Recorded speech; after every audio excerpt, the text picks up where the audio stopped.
আমরা যখন বিয়ের মণ্ডপে ৭ পাকে বাঁধা পড়ি, তখন অঙ্গীকার করি, জন্মে জন্মে আমি তোমারই থাকবো। কিন্তু আপনি কি কখনো ভেবেছেন, শ্মশানের চিতার আগুন নিভে যাওয়ার পরে সেই পবিত্র সম্পর্কে কি হয়? আত্মা যখন দেহ ত্যাগ করে পরলোকের পথে যাত্রা করে, তখন কি সে তার জীবন সঙ্গীর কথা মনে রাখে? নাকি যমরাজের দরবারে পৌঁছানোর আগেই সব স্মৃতি মুছে যায়?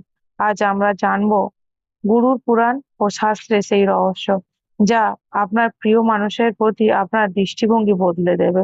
ভিডিওটি শেষ পর্যন্ত দেখুন, কারণ এই সত্য আমাদের সবার জন্যই অপেক্ষা করছে। শাস্ত্র মতে শরীর নশ্বর, কিন্তু আত্মা অমর। মৃত্যুর পর প্রথমে 10 থেকে 12 দিন আত্মা নিজের ঘরে মায়ায় আটকে থাকে। সে দেখতে পায় তার স্ত্রী বা তার স্বামী তার মরদেহের পাশে বসে কাঁদছে। আত্মা বারবার তাদের ছুঁতে চায়, কথা বলতে চায়, কিন্তু সে আর পারে না। গুরুর পুরাণে বলে, যদি স্বামী স্ত্রীর মধ্যে অগাধ ভালোবাসা থাকে, তবে একজনের মৃত্যুর পর অন্যজনের শোকের শক্তি মৃত আত্মাকে যমপুরের পথে যেতে বাধা দেয়। আত্মা তখন এক অদ্ভুত যন্ত্রণার সম্মুখীন হয়। সে না পারে পরলোক যেতে, আর না পারে ইহলোকে ফিরে আসতে। তাই শাস্ত্রে বলা হয়েছে, প্রিয়জনের বিদায়ে অতিরিক্ত বিলাপ করা আত্মার জন্য ক্ষতিকারক। জমপুরি যাওয়ার সেই দীর্ঘ 26,000 যোজন রাস্তায় আত্মাকে 16টি নগর পার হতে হয়। প্রতিটি নগরে পৌঁছানোর পর আত্মার জাগতিক স্মৃতিগুলো ধীরে ধীরে আবছা হতে থাকে।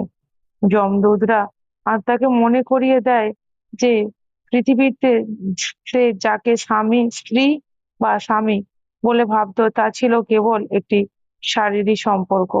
যমপুরীর পথে চলে যাওয়ার সময় যখন বৈতরণী নদী, তপ্ত বালু বা রক্তস্রোত পার হতে হয়, তখন আত্মা বুঝতে পারে যে যেখানে সে একদম একা, সেখানে তার কৃতকর্মের ভাগীদার তার জীবন সঙ্গী হতে পারে না।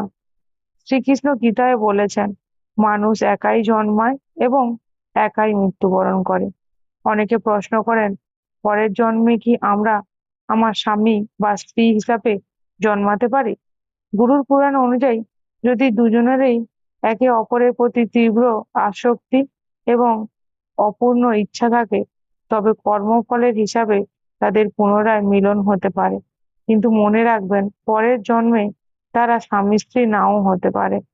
হতে পারে তারা বাবা মেয়ে, মা ছেলে, বা দুই বন্ধু হিসাবে জন্ম নিল, কারণ আত্মার কোনো লিঙ্গ নেই।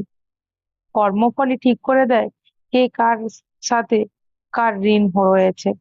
যার সাথে আপনার ঋণ বাকি আছে, তার সাথেই পরের জন্মে আপনার আবার দেখা হবে। সেটা ভালোবাসা হিসেবেই হোক বা শত্রুতা হিসেবে। পরিশেষে বলতে হয়, এই পৃথিবীতে সম্পর্কগুলো আসলে একটি নাটকের মতো। আমরা নির্দিষ্ট সময়ের জন্য একে অপরের সাথী হই। মৃত্যু আমাদের আলাদা করে না, বরং আমাদের পরবর্তী গন্তব্যের দিকে এগিয়ে দেয়।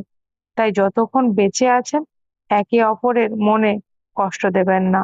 মায়া নয়, বরং নিঃস্বার্থ ভালোবাসায় বিশ্বাস করুন। কারণ মৃত্যুর পর আপনার সাথে আপনার ঘর বাড়ি যাবে না, যাবে কেবল একে অপরের প্রতি থাকা পবিত্র শ্রদ্ধা আর ভালোবাসা। আজকের এই কাহিনী আপনারা মনে কেমন প্রভাব ফেললো? আপনার জীবন সঙ্গীর জন্য কি আপনার কোনো বার্তা আছে? কমেন্টে অবশ্যই জানান।